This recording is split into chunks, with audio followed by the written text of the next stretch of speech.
Guys, this one is basically about a true a true train horror story. So let's get to it. This story happened on a Saturday night. It happened when I was with my girlfriend, who we'll call Lisa for the sake of the story. I was sitting on my bed watching TV while Lisa was on her laptop working on a school report for You her guys see English that? class. It was due the following Monday, which kept her busy on the laptop for the majority of the weekend. My parents were out of town, so we had the house to ourselves. I'd just like to point out that Lisa and I were polar opposites from each other. I say this because she was a goth who fantasized over dark and morbid kind of things. I was the complete opposite from that. However, our different personalities didn't stop us from pursuing a relationship with one another, as we'd been together for about 4 months now. I'd also like to point out that Lisa was extremely socially awkward if she was talking to anyone other than myself. There was a time where I invited her over to a family dinner with my parents.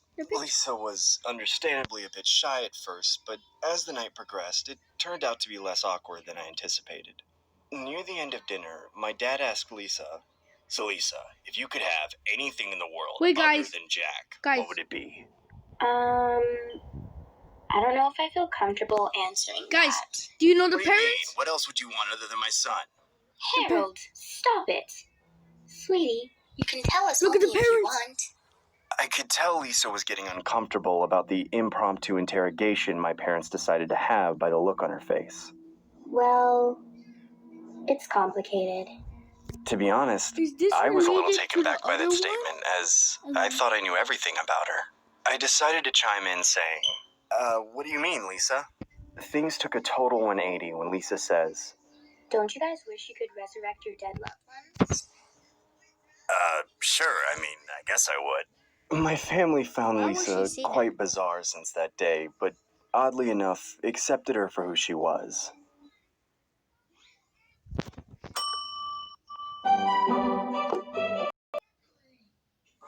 Fast forward to now, and that statement that Lisa made would all make sense to me.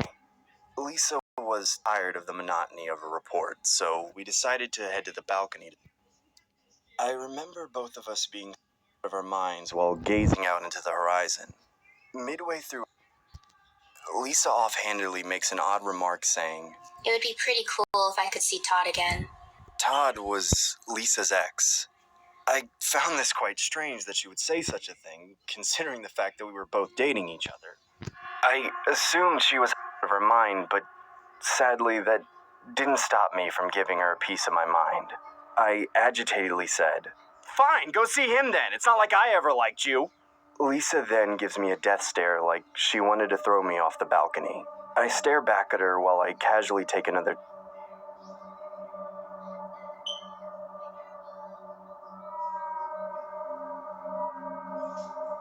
A long pause of awkward silence occurred, but then I had a nostalgic moment. I remembered Lisa mentioning something about Todd passing away just before we dated. His cause of death was due to undisclosed reasons I won't get into. Ooh. Everything Lisa was saying all made sense now. She was just expressing that she wanted to see Todd again since he was no longer here with us. I attributed my lack of memory to being on my mind, which helped make the mishap more plausible, so I extend my arm to pass it to Lisa. She then slaps the out of my hand and aggressively says, He was better than you anyway. I had gotten into arguments with Lisa in the past, but I could tell she was at her boiling point this time. She then storms out of my place and immediately gets into her car. Despite This shit loud. being wrong in the situation, I stupidly shouted from the balcony saying, "Fine, have fun fishing on Tinder, loser!" She then flips me the bird and begins driving off into the Damn. distance. I eventually head back to my bedroom and continue to watch TV. See? About 5 minutes later, I couldn't help but feel guilty about what I did. I then decide to text Lisa saying, "Please come back to my house. She's I'm not gonna- trying to fight. I also have a free place in She's in gonna case you forgot." A couple minutes go by herself. and I get no reply. That's when I start becoming more anxious. I kept contemplating whether I should call Lisa, but I didn't want to submit to the fact that I was begging for her forgiveness. I continued watching television. That's when I noticed Lisa's laptop sitting on my computer desk. Ooh. She had stormed off and obviously forgot to take it with her. Read I it. noticed that Lisa had left her school report still open on a Word document, so I decided to proofread it, thinking it would be my silly way of apologizing to her. The report was titled, "Be with your loved ones, even when they're dead." This wasn't that surprising, as I knew the kind of person Lisa was, but it was also disturbing due to the circumstances that had just occurred on the balcony. I skimmed through the report and find Lisa talking about a relationship and how she wasn't internally happy and needed some sort of closure. I became more and more anxious the further I read into the report. She goes into detail about her past relationship with Todd and how she misses him tremendously. As I skim through more of the report, I come across a part where Lisa talks about being able to reconnect with Todd through a satanic blog she found online. To summarize what she said, it basically insinuated that you would have to go to the last spot where the person died and die the same way. That way you'll be able to reconnect with them in the afterlife. I begin Oh, I panicking told and you call guys. Lisa's cell phone. She then picks up the phone and says, What do you want? in a voice full of disdain and hatred. I try to pretend like I knew nothing about the report and say, "Please come back. I'm sorry about everything that happened. I'm sorry about what I said." There's no coming back from this, Jack.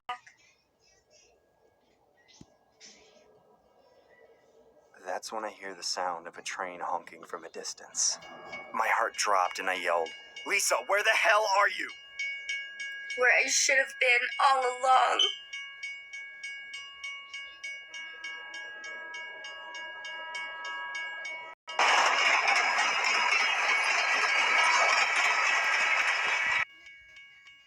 I could hear the train getting louder and louder, like it was coming with a full head of steam towards her direction.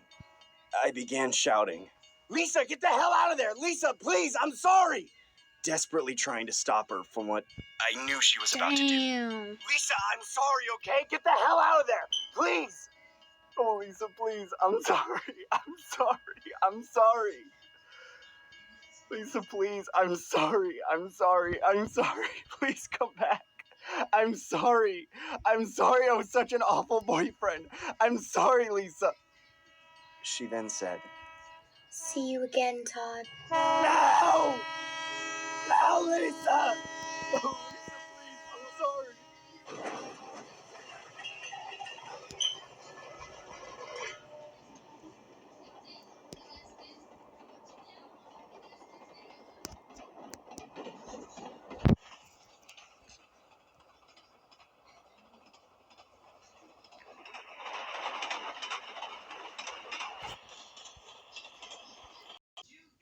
Guys, this is the second scary animation. This one is about an amusement park, so let's see how it turns out.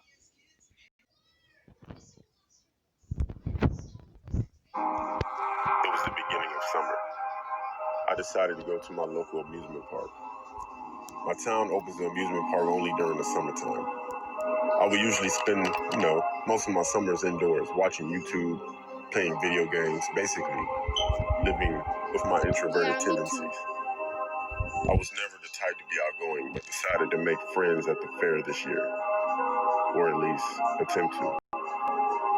It was around the evening time, and I remember taking the bus alone. I finally arrived and remember seeing how high the rides were.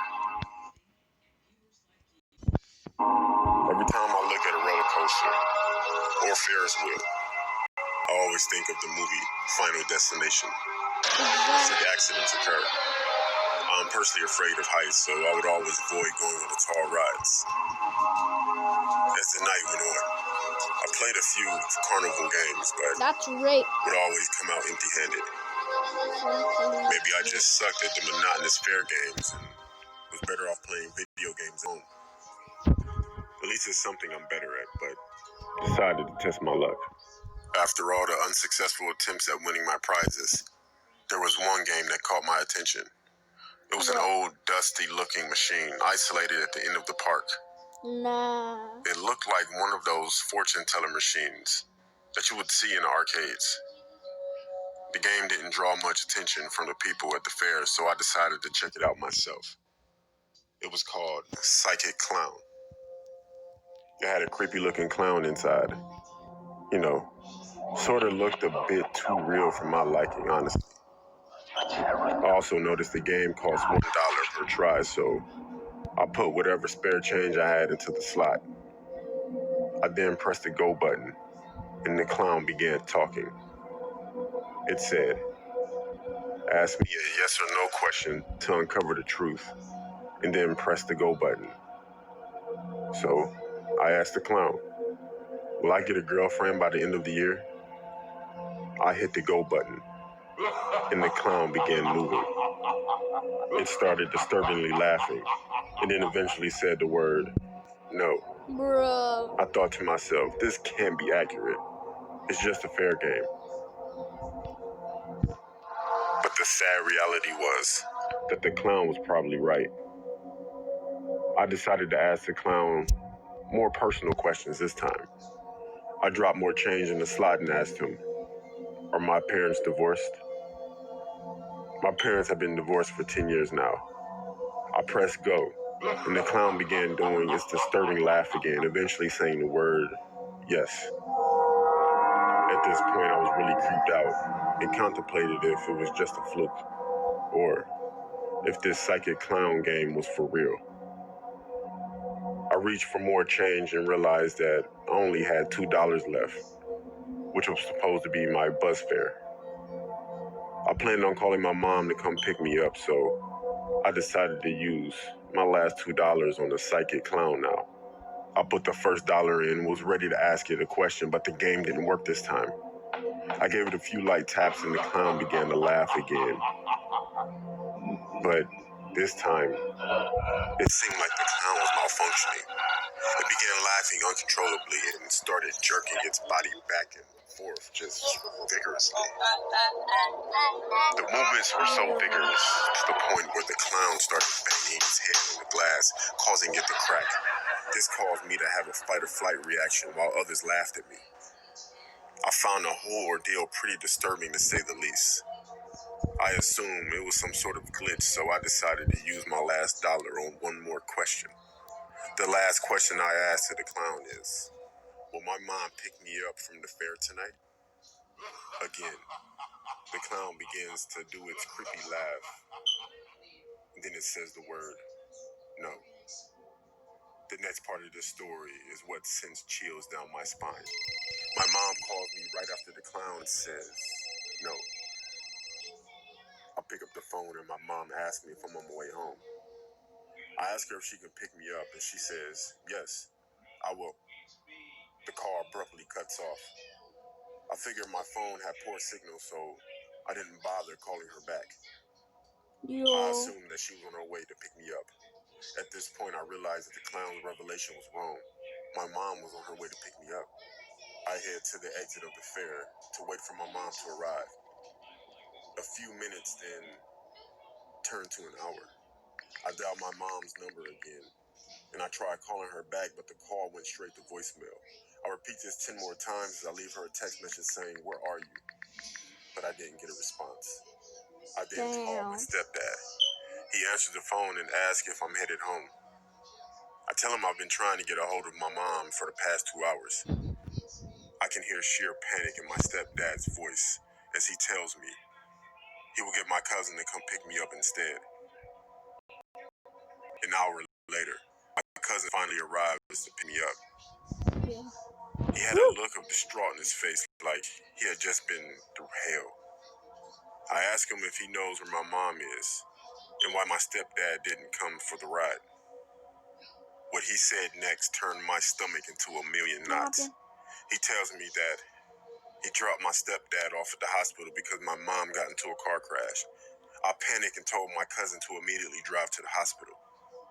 Upon arrival, I find out from the doctors that my mom was pronounced dead from her injuries. It's been a year since my mom's passing, and I always contemplate whether I was the reason for her death, calling and texting her while she was driving. My other theory is it might have had something to do with that psychic clown. part of me thinks that the psychic clown played a part in my mom's death, but I will never know for sure.